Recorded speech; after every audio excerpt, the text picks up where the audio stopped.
demanding the Manipur government to fulfill their 4 demands, including 7 paid employees of MSPCL, MSPDCL and EDM staged a sit-in protest today. They also warn of taking up a series of democratic form of agitations if the demands are not fulfilled at the earliest. Meanwhile, raising similar demand, the Manipur Electricity Employees Union observed a day-long ceasework strike at MSPDCL office in Kaisampat. Suspected insurgents attacked 4 IMPHAL-bound loaded trucks including oil tankers near Kaifundai village along IMPHAL-JIRIBAM this morning. According to our correspondent, personnel of Kaifundai Police, 37 Assam Rifles along with top police officials of Jiribam district rushed to the site to take stock of the situation. There was no casualty report. Under the initiative of former KUMBI MLA and Mangi, earth levelling work began at KUMBI, KANGJEIBUNG. The ground measuring over 4 pari had remained flooded after the establishment of National Hydroelectric Power Corporation NHPC in 1982. Moirang Kendra Progressive Front MKPF today distributed clean and hygienic water to residents of KWATHA Gram Panchayat ahead of Ramjan festival. The distribution of water was carried out with the help of social worker from Moirang constituency Thongam Santi. KWATHA villagers have withdrawn a planned blockade along KWATHA village road connecting IMPHAL-Moray road after entering into an agreement with the state government. However, KWATHA village secretary Takhelambam Sanjoy said that they would go ahead with the road blockade agitation if the government fails to meet their demand.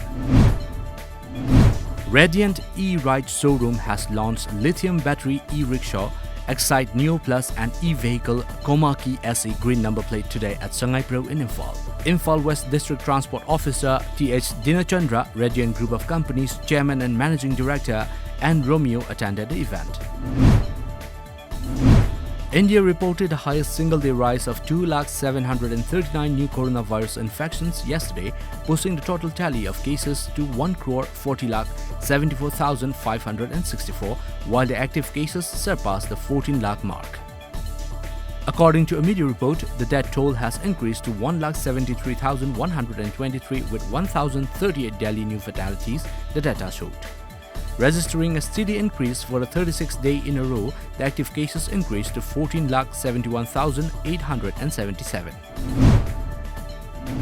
Over 2,000 people including devotees have tested positive in the holy city of Haridwar in Uttarakhand, which is hosting the month-long Kumbh Mela.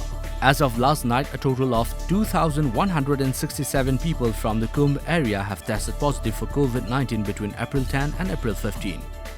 According to media reports, 30 sadhus participating in the Kumbh Mela have also tested positive for COVID-19.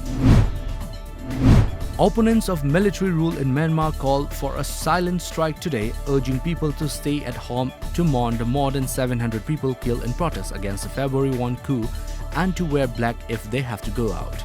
According to Reuters, many ordinary people infuriated by the return of military rule after 5 years of civilian government led by democracy champion Aung San Suu Kyi have been taking to the streets day after day with activists thinking of new ways to show opposition as the security forces step up their suppression.